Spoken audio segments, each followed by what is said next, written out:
Kayak tadi dari awal saya mengatakan bahwa ini proses bisnis, ini negosiasi. Bagaimanapun negosiasi itu adalah ada dua pihak, ya, antara satu pihak dengan pihak yang lain.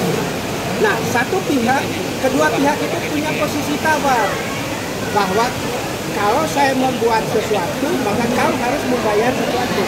Itulah makanya disebut bisnis, gitu. Tadi ada pesan jaksa ingin mengarahkan ke arah kekerasan terus, Pak. Betul, sangat terasa.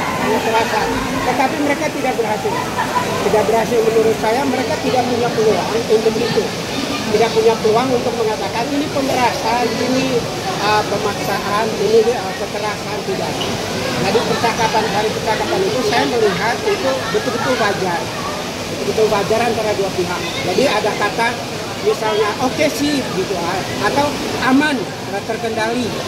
Lalu dari pihak dokter Resanya itu juga kata-kata yang dia buat itu benar-benar kata-kata yang bernada negosiasi. Jadi dia katakan dari pihak Mailnya berapa gitu. Jadi Mail mengatakan dokter menawar berapa. Nah, ketika yang menyebut angka 4 itu bukan Mail, tetapi dokter Resa, berarti dia menyanggupi untuk minta tolongnya itu. Begitu. Ini nggak ada kekerasan apa gimana ini Bu? Kenapa di sini kalau sekian Itu ungkapan-ungkapan spontan seseorang. Ya itu kalimat biasa saja gitu, ungkapan spontan. Bukan sesuatu yang sangat gitu. Jadi kita lihat latar belakang Niki itu orang yang berbicara apa adanya, dan dia itu disukai oleh banyak orang. Dia tidak sembunyi. Jadi begitu. Pak, ini murni urusan bisnis apa gimana, Pak? Iya, betul-betul bisnis sebenarnya antara dua orang. Gitu ya, antara pihak kita diwakili oleh Mail.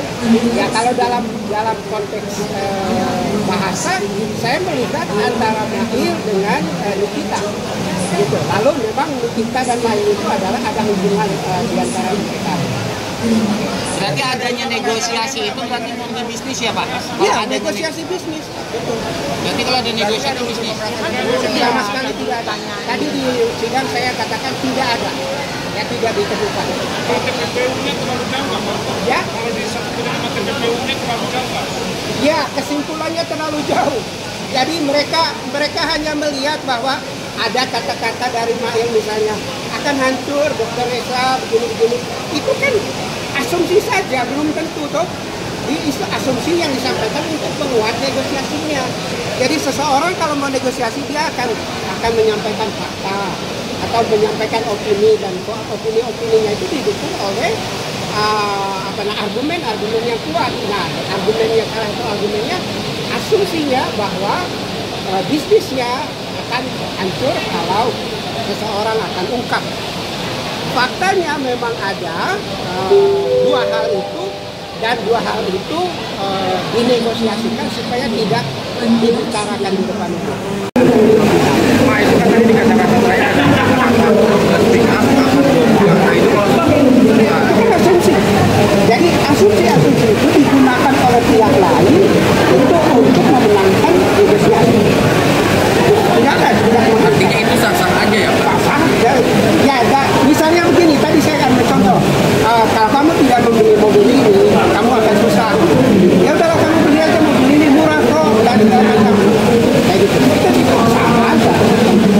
Pak, Masih dalam proses negosiasi yang baik ya, Pak? Negosiasi yang baik, dan saya melihat bahwa itu negosiasi yang baik.